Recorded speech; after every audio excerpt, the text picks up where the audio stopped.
दोस्ताना भारत में हूं आपके साथ नैना यादव। दिल्ली के गवर्नेंस कॉन्फ्रेंस की शुरुआत हो चुकी है। आपको बता दें, राष्ट्रपति रामनाथ कोविंद के साथ में उपराष्ट्रपति और साथ ही साथ प्रधानमंत्री नरेंद्र मोदी, गृह मंत्री अमित शाह भी इस दौरान मौजूद हैं। और ये तस्वीर 2019 में आयोजित पिछले राज्यपाल सम्मेलन के बाद नियुक्त हुए सभी राज्यपालों और उपराज्यपालों को भी मैं बधाई देता हूँ। इसी दौरान राज्यपाल के रूप में हम सबके सहयोगी रह चुके श्री कल्याण सिंह जी, श्री लालजी टंडन और श्रीमती मृदुला सिन्हा जैसे मूर्धन्य जन सेवक अब हमारे बीच नहीं रहे।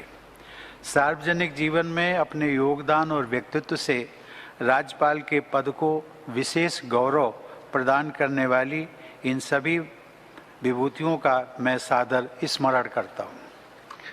कोविड की महामारी का सामना करने में विश्व का सबसे व्यापक और प्रभावी अभियान भारत में प्रधानमंत्री मोदी जी के नेतृत्व में चलाया गया। हमारे सभी कोरोना योद्धाओं ने असाधारण त्याग और निष्ठा के साथ अपने कर्तव्य का निर्वहन किया।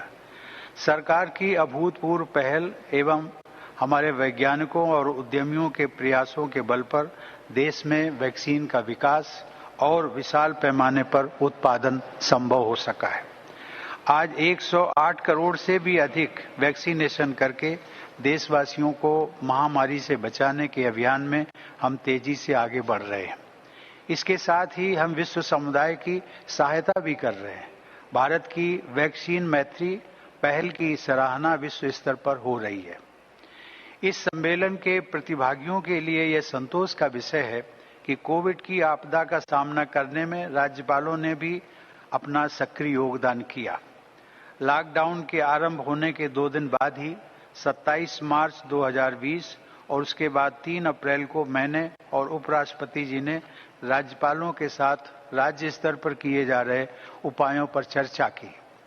विभिन्न राज्यों द्वारा जन सामान्य की कठिनाइयों को कम करने के उद्देश्य से अलग अलग राज्यों में अपनाई जा रही बेस्ट प्रैक्टिसेस को भी साझा किया।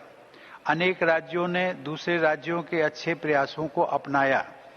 इन समग्र प्रयासों के परिणाम स्वरूप हमारे देश ने अनेक विकसित देशों की तुलना में कोविड की आपदा का सामना बेहतर ढंग से किया है।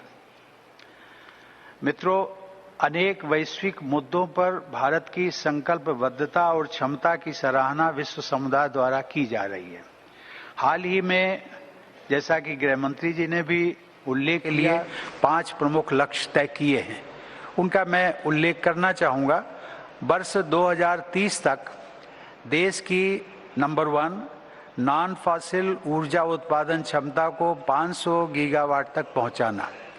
नंबर 2 आधी ऊर्जा आवश्यकताओं को रिन्यूएबल एनर्जी से पूरा करना।